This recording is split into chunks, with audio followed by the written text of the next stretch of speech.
इस कार्यक्रम के प्रायोजक आयुष विभाग, स्वास्थ्य और परिवार कल्याण मंत्रालय, भारत सरकार। संपूर्ण स्वास्थ्य के लिए Ayush. A for Amla, B for best। पर टीचर, A for एप्पल होता है। मैं हूँ आमला, एक प्राकृतिक एंटीऑक्सीडेंट। मुझ में है भरपूर विटामिन सी और ढेरों रसायन जो कि शारीरिक प्रतिरक्षा को बढ़ाकर बीमारियाँ रखे दूर। मुझे रोज खाओगे तो बनोगे स्वस्थ और मजबूत। तो हुआ ना फिर A for आमला। आयुष विभाग, भारत सरकार।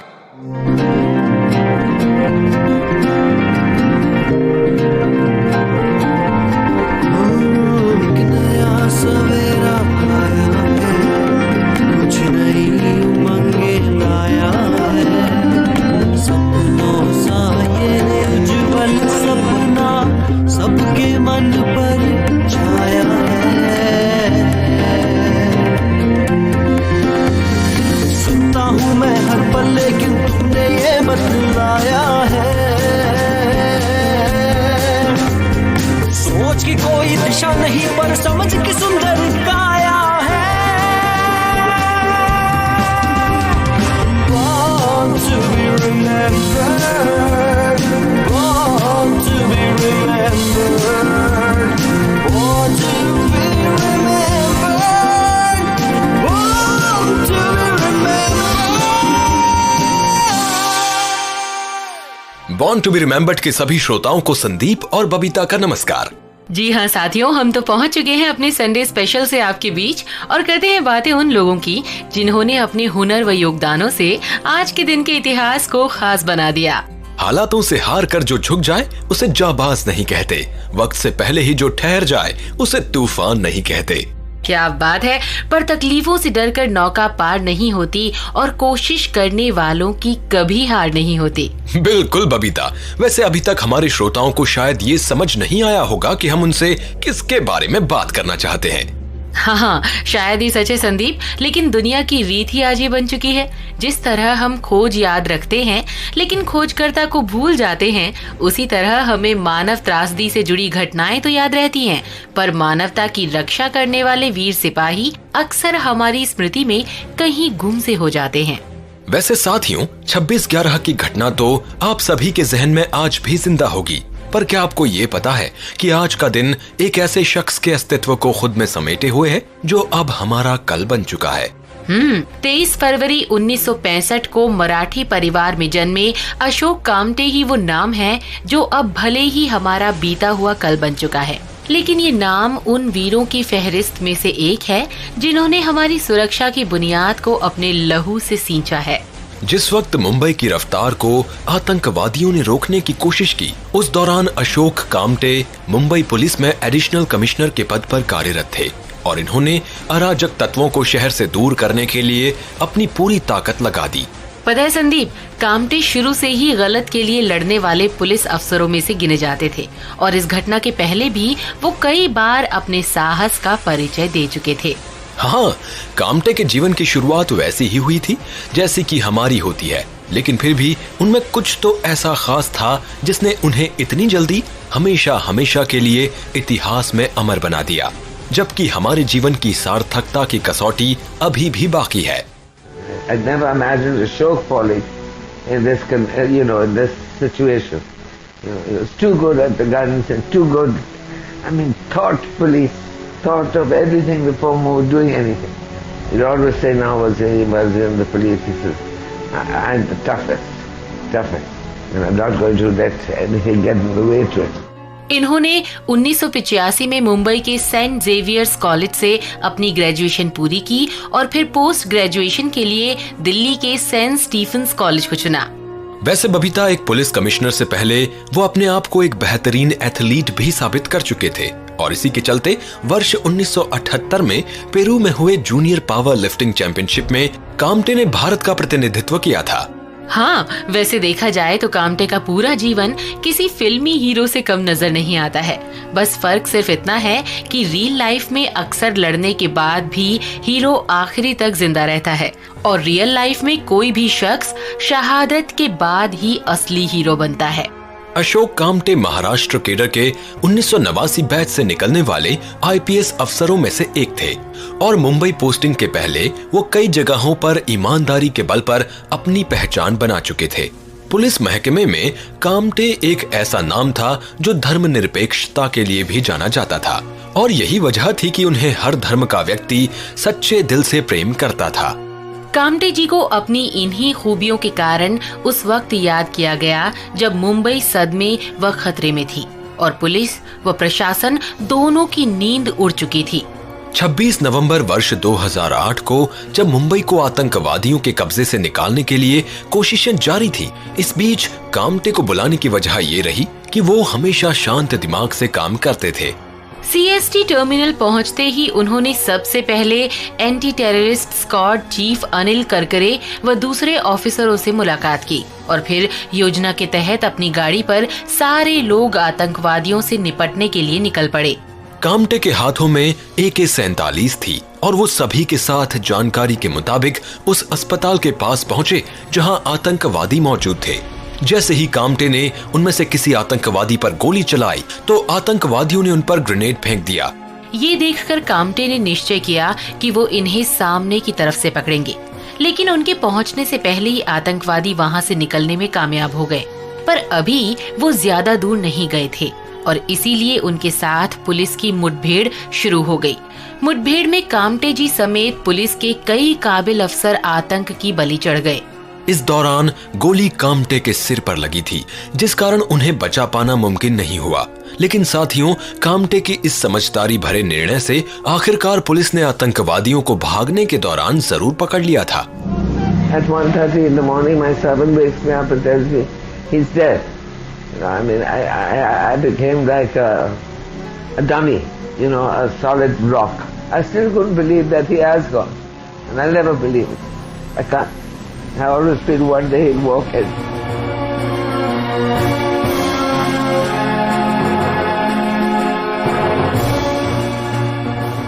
छब्बीस 11 के हमले में शहीद हुए एडिशनल पुलिस कमिश्नर कामटे के शव को पूरे सैन्य सम्मान के साथ 27 नवंबर को वैकुंठ क्रीमेटोरियम लाया गया और यहाँ सभी बड़े अफसरों समेत 3000 लोगों ने इस वीर पुत्र को अंतिम सलामी दी।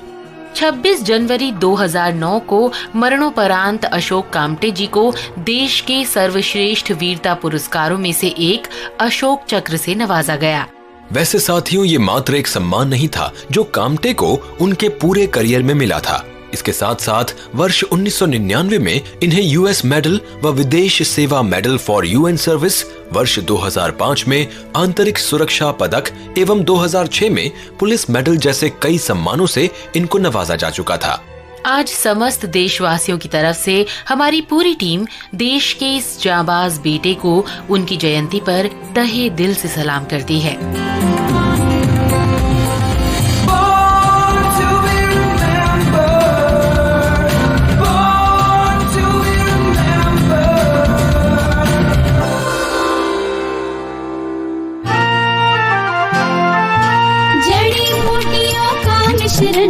आयुर्वेद भारत का धन, ऋषि मुनियों का है वरदान, आयुर्वेद करता कल्याण। जड़ी बूटियों पर आधारित आयुर्वेदिक दवाइयाँ आधुनिक तकनीक से रजिस्टर्ड फैक्ट्रीज में बनती हैं और लाइसेंस फार्मेसी पर मिलती हैं। ये दवाइयाँ आयुर्वेद डॉक्टर की सलाह से ही लें। आयुष विभाग, स्वास्थ्य एवं परिवार कल्याण मंत्रालय, भारत सरकार द्वारा जनहित में जारी।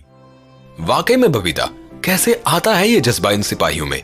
मुझे नहीं पता, क्योंकि मौत के नाम से ही अच्छे अच्छे लोग डर जाते हैं। वो तो है संदीप, पर जीत उन्हीं की होती है जो दिल और दिमाग दोनों से अपने फर्ज के पक्के होते हैं।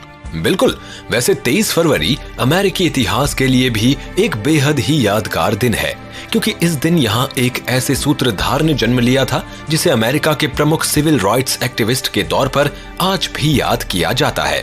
लेकिन संदीप, ये शख्स एक नागरिक अधिकारों के लिए लड़ने वाला कोई साधारण कार्यकर्ता नहीं था। इन्हें इसके साथ साथ प्रतिष्ठित संपादकों व लेखकों में भी शुमार किया जाता है। जी हाँ साथियों, हम बात कर रहे हैं हार्वर्ड विश्वविद्यालय से डॉक्टरेट करने वाले पहले African American W.E.B. Do boys की, जिन्होंने अपने करियर की शुरुआत अटलांटा विश्वविद्यालय से बतौर हिस्ट्री व इकोनॉमिक्स प्रोफेसर के तौर पर की। डू बॉइस का नाम चर्चा में उस समय आया जब इन्होंने अफ्रीकन अमेरिकन शिक्षाविद बुकर टी वॉशिंगटन की पुस्तक अटलांटा कॉम्प्रोमाइज पर अपना विरोध जताया। इस पुस्तक में अश्वेतों के लिए वोकेशनल एजुकेशन को ही पर्याप्त बताया गया था और साथ ही इसमें यह भी कहा गया था कि अश्वेतों को सामाजिक व उच्च शिक्षा की कोई खास आवश्यकता नहीं है। टी वॉशिंगटन की इसी सोच ने डू बॉइस को सोचने पर मजबूर कर दिया और उन्हें इस बात का अफसोस हुआ कि 14वें संशोधन में वॉशिंगटन ने अफ्रीकन अमेरिकन के लिए समान नियमों पर जोर क्यों नहीं दिया। बस यहीं से भेदभाव और नस्लवाद के खिलाफ डू बॉइस की जंग तेज होने लगी और देखते ही देखते इन्होंने इस लड़ाई को व्यापक स्तर तक पहुंचाने में सफलता हासिल की।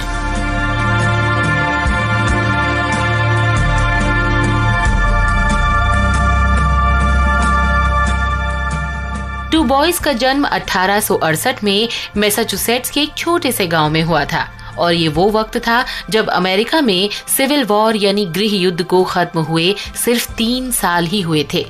डू बॉइस के दादा परदादा अमेरिकी युद्ध के दौरान जंग में शामिल रहे थे और शायद इसीलिए इनके परिवार को उन सभी संघर्षों से उस हद तक नहीं गुजरना पड़ा जिनसे दूसरे अश्वेत अमेरिकन गुजरे थे। डू बॉइस ने अपने बचपन का ज्यादातर समय माँ की देखरेख में ही बिताया और वहीं से इन्हें मानवता व दूसरे संस्कारों की सीख मिली। अपने स्कूल से लेकर कॉलेज करियर तक इन्होंने हमेशा श्वेत लोगों के वर्चस्व का जवाब अपने ज्ञान को अव्वल रख कर दिया। वैसे जब ये हाई स्कूल में थे तभी इन्होंने न्यूयॉर्क के एक अखबार में बतौर कॉरेस्पोंडेंट काम करना शुरू कर दिया था और इसी के चलते वो अपनी कम्युनिटी में पहचान भी बनाने लगे थे। जिस वक्त वो स्कूल में अपनी पढ़ाई पूरी कर रहे थे उन्होंने अपनी आंखों से अश्वेतों के साथ होने वाले भेदभावों को देखा था और तभी से उन्होंने ये सोच लिया कि वो इस भेदभाव व नस्लवाद का जवाब एक दिन जरूर देंगे। पढ़ाई में अच्छे होने की वजह से डू बॉइस को हार्वर्ड में दाखिला मिल गया और इन्होंने पहली बार यूनाइटेड स्टेट में साइंटिफिक सोशियोलॉजिकल स्टडी की शुरुआत की। 1903 में डू बॉइस ने 14 निबंधों वाला अपना संग्रह द सोल्स ऑफ ब्लैक फोक प्रकाशित किया। इसके जरिए इन्होंने इस बात का विरोध किया कि जैव वैज्ञानिक तौर पर श्वेत लोग ही बेहतर प्रदर्शन कर सकते हैं।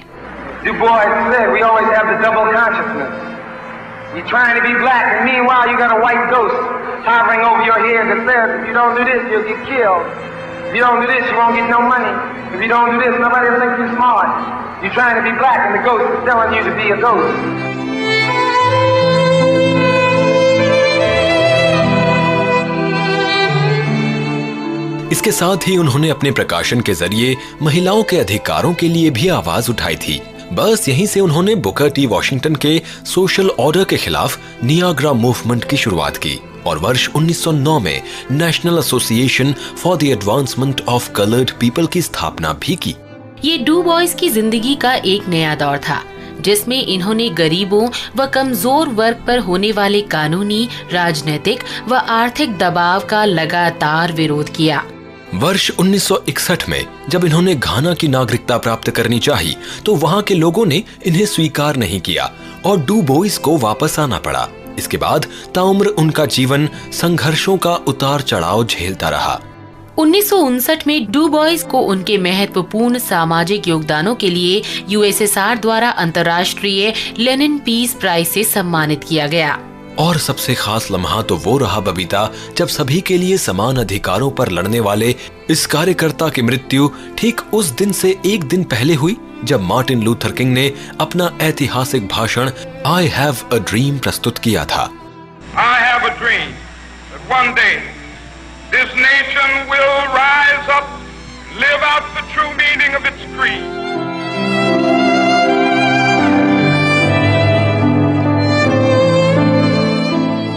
आज डू बॉइस के रूप में हमारी पूरी टीम उस शख्स को सलाम करती है जिसने हमेशा मानव अधिकारों के लिए अपनी जिंदगी का हर पल कुर्बान कर दिया।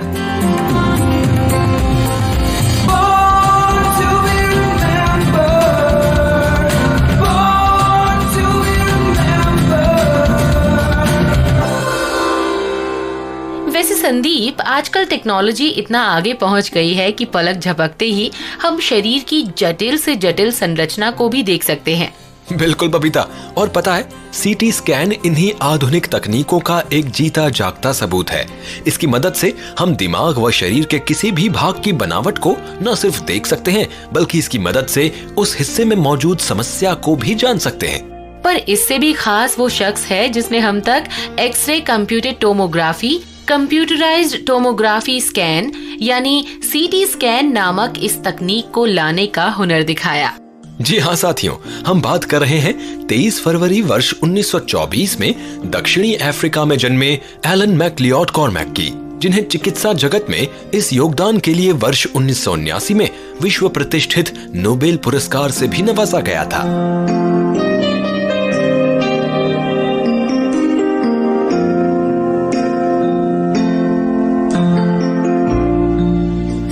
अव्वल रहने वाले एलन को डिबेट, टेनिस में खासा लगाव रहता था। साथ ही एस्ट्रोनॉमी यानी अंतरिक्ष विज्ञान के बारे में जानने की एलन की जिज्ञासा भी हमेशा इनको किताबों के बीच रहने के लिए प्रेरित करती रहती थी। वैसे बबीता, अमूमन ऐसा माना जाता है कि हर व्यक्ति किसी न किसी एक विषय को सबसे ज्यादा पसंद करता है, पर एलन के साथ ऐसा नहीं था। उन्होंने अंतरिक्ष विज्ञान को गहराई से समझने के लिए गणित व भौतिकी जैसे विषयों को भी दिल से पढ़ा, क्योंकि इसके बिना अंतरिक्ष विज्ञान के क्षेत्र में निपुण होना संभव नहीं होता। पर एक बाधा जो इस दौरान उनके सामने आई वो ये कि एस्ट्रोनॉमी उस समय करियर के लिहाज से बेहतर विकल्प नहीं माना जाता था, और फिर इसीलिए उन्होंने अपने परिवार की तरह इलेक्ट्रिकल इंजीनियरिंग के क्षेत्र में आगे बढ़ने का निश्चय किया। इस तरह केप टाउन से बैचलर व मास्टर्स पूरी करने के बाद एलन कैम्ब्रिज आ गए और यहाँ प्रोफेसर ऑटो फ्रिच के साथ प्रयोगशाला में चल रहे हीलियम परीक्षण से जुड़ गए। प्रयोगशाला में इस समय हीलियम 6 पर शोध चल रहा था, लेकिन इसी बीच एलन को केप टाउन में ही लेक्चरर की पोस्ट मिल गई और 1950 में वो वापस अपने शहर आ गए। एलन यहाँ आ तो गए थे, पर इस जगह पर वो हीलियम पर अपने शोध को आगे नहीं बढ़ा पा रहे थे, क्योंकि प्रयोगशाला में कोई भी साइक्लोट्रॉन मौजूद नहीं था। साइक्लोट्रॉन? हाँ। अच्छा संदीप, ये तो वही डिवाइस है जिसकी मदद से इलेक्ट्रॉनों की आपस में टक्कर करा के रेडिएशन को एक सीधी रेखा में केंद्रित किया जाता है। हाँ बिल्कुल सही कहा, पर क्या तुम्हें पता है कि उस समय केप टाउन में नाभिकीय भौतिकी से जुड़े वैज्ञानिक ही बहुत कम थे, और जो वैज्ञानिक थे भी वो वहाँ से तकरीबन 600 मील दूर रहते थे। ऐसे में एलन की राह आसान नहीं थी। सन 1956 में अपनी मेहनत के चलते इन्होंने एक विशेष समस्या के बारे में सोचना शुरू कर दिया। इस दौरान एलन ने पार्टिकल एक्सेलरेटर की मदद से न्यूक्लियन स्कैटरिंग पर प्रयोग करने आरंभ किए। प्रयोग आगे बढ़ते रहे और फिर अंत में इन्होंने अपने सहयोगियों के साथ मिलकर स्कैटरिंग से होने वाले रेडिएशन का इस्तेमाल करते हुए एक्सरे कंप्यूटेड टोमोग्राफी यानी सीटी स्कैन तकनीक का आविष्कार किया।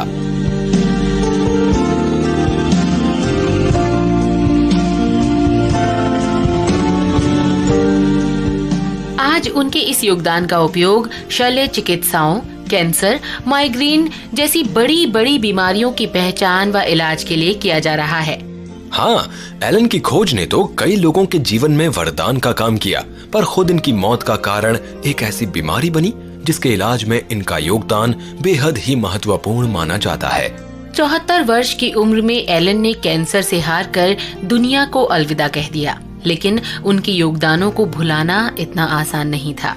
आज समस्त विज्ञान जगत एलन मैक्लियोड कॉर्मैक को उनकी जयंती पर तहे दिल से सलाम करता है, और साथ ही हम अदा करते हैं शुक्रिया उनके महत्वपूर्ण योगदानों का, जो धीरे धीरे हमारे जीवन का सुरक्षा कवच बनते जा रहे हैं।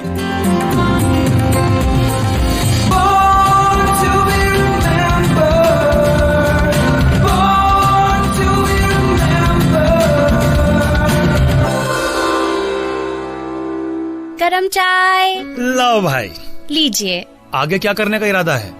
चाचू, मैं डॉक्टर बनना चाहती हूँ, पर आजकल मेडिकल कॉलेज में एडमिशन मिलना कितना मुश्किल है ना? तो तुम एलोपैथी के ही डॉक्टर क्यों बनना चाहती हो? हमारी पारंपरिक चिकित्सा पद्धतियाँ आयुर्वेद, यूनानी, होम्योपैथी, नेचुरोपैथी बहुत लाभदायक हैं। इनकी डॉक्टर बन जाओ, इनकी आगे बहुत मांग बढ़ेगी, इनमें बहुत अच्छा करियर बन सकता है। आयुष विभाग, स्वास्थ्य एवं परिवार कल्याण मंत्रालय, भारत सरकार द्वारा जनहित में जारी। माना कि आज हम विज्ञान के युग में रहते हैं, लेकिन इसके बावजूद जादूगरों का जादू अभी भी बरकरार है। हाँ, स्टेज पर परफॉर्म करते जादूगर और हमारी आंखों के सामने दिखने वाली उनकी हाथ की सफाई वाकई बेहद ही मजेदार होती है संदीप। सच में ये जादू जो हमें दिखाता है उसे दिखाना कोई आसान काम नहीं होता। हर एक सेकंड, हर एक पल में जादू की ट्रिक को याद रखना अपने आप में एक बड़ा चैलेंज होता है। बिल्कुल, और हमारे लिए गर्व की बात तो ये है कि इस देश में बहुत से ऐसे जादूगर हुए हैं जिन्होंने अपने मैजिकल शो से पूरी दुनिया के दिल को जीत लिया। विज्ञान व सोच की मिलीजुली इसी ताकत को हिंदुस्तान की खिदमत में पेश करने वाले पीसी सरकार सीनियर का जन्म आज ही के दिन वर्ष 1913 में पश्चिम बंगाल में हुआ था। पीसी सरकार का पूरा नाम प्रतुल चंद्र सरकार था और ऐसा माना जाता है कि जादू इनकी रगों में बसता था। हवा में उड़ता कारपेट, एक्सरे सी आंखें, लड़की का धड़ सर से अलग कर देना, ऐसे बहुत से हैरत अंगेज करिश्माई कारनामे दिखाकर सरकार अक्सर लोगों को अचंभे में डाल दिया करते थे।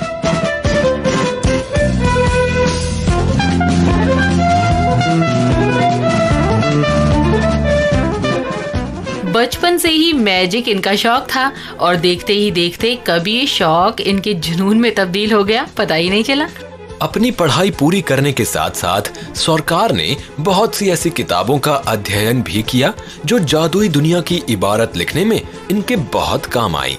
पीसी सरकार के ज्ञान, विज्ञान व थोड़ी सी हाथ की सफाई की मिली जुली शक्ति ने भारतीय जादुई कला को विश्व स्तरीय बना दिया।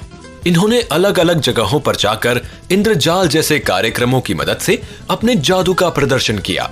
साथ ही बहुत सी मैजिकल बुक्स का संपादन व लेखन भी किया। सरकार की पहली बुक थी हाइपोनोटिज्म और इसी की सफलता से प्रेरित होकर इन्होंने हिंदी, बंगाली व अंग्रेजी भाषा में सरकार ऑन मैजिक, इंद्रजाल जैसी करीब 22 पुस्तकों का प्रकाशन किया। सरकार को उनके इस महत्वपूर्ण हुनर के लिए भारत सरकार ने वर्ष 1964 में पद्मश्री की उपाधि से नवाजा और साथ ही इनके इंद्रजाल को कल्चरल एक्सचेंज कार्यक्रम के तहत शामिल भी किया गया। पीसी सरकार को इनके पूरे जीवन में बहुत से देशों ने सम्मानित किया। इन्हें 2 बार मैजिक के नोबेल पुरस्कार द स्फिंक्स से भी नवाजा गया था।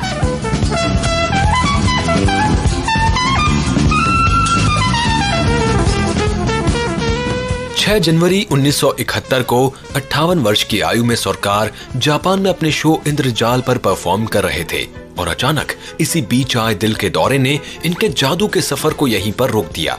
अपनी पूरी जिंदगी लोगों के मनोरंजन में बिताने और हर जगह खुशियां बांटने वाले सरकार की मौत पर तत्कालीन प्रधानमंत्री इंदिरा गांधी जी ने कहा था कि पीसी सरकार की मौत के साथ ही इंडियन मैजिक के ग्लोरियस चैप्टर का भी अंत हो गया है।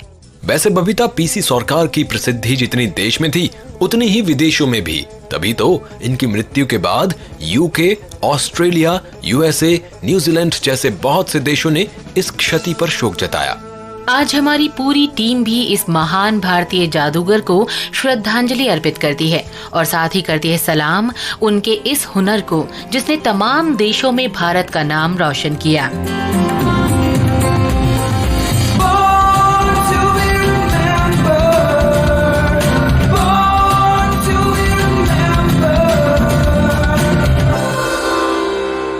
और संदीप, इसी के साथ आज का सवाल हो जाए? हाँ बबीता, बिल्कुल हो जाए।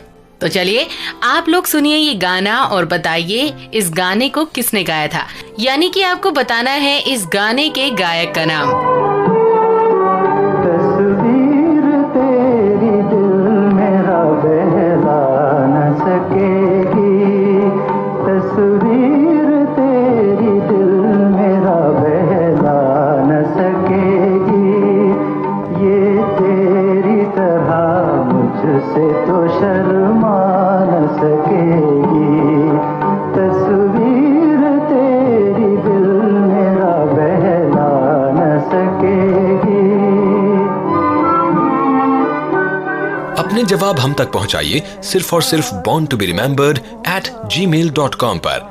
और इसी के साथ जुड़िए हमारे फेसबुक पेज पर facebook.com/born2be remembered पर। तो इसी के साथ संदीप और बबीता आपसे फिर से मिलेंगे अगले हफ्ते इसी कार्यक्रम बॉर्न टू बी रिमेम्बर्ड में। तब तक मुझे यानी संदीप भट्ट और बबीता जैन को दीजिए अनुमति। नमस्कार। मैं बनना चाहूँ जैसा पर शायद सपनों में, मैं उड़ना चाहूँ जैसा पर शायद सपनों में।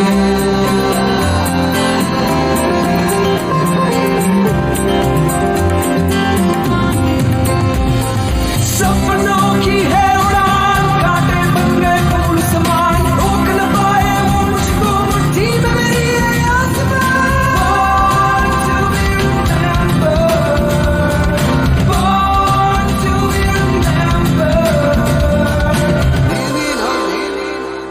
इस कार्यक्रम के प्रस्तुतकर्ता है अभिषेक लकड़ा, सह प्रस्तुतकर्ता कोपल ठाकुर, आलेख प्रियंका तिवारी, शोध एवं विकास अभिषेक शर्मा, कार्यकारी निर्माता जैनेन्द्र सिंह। मैं डायबिटीज हूँ, मैं हृदय रोग हूँ, मैं ब्लड प्रेशर हूँ, मैं जोड़ों का दर्द हूँ। हम हमला करेंगे। घबराइए नहीं, सही दिनचर्या अपनाइए। सुबह जल्दी उठकर ताजी हवा में व्यायाम करें, फल और हरी सब्जियों का सेवन करें, मानसिक तनाव दूर रखें। भाई 7-8 घंटे सोएं, फिर इन बीमारियों से कहें आयुष विभाग, स्वास्थ्य एवं परिवार कल्याण मंत्रालय, भारत सरकार द्वारा जनहित में जारी। इस कार्यक्रम के प्रायोजक आयुष विभाग, स्वास्थ्य और परिवार कल्याण मंत्रालय, भारत सरकार। संपूर्ण स्वास्थ्य के लिए आयुष।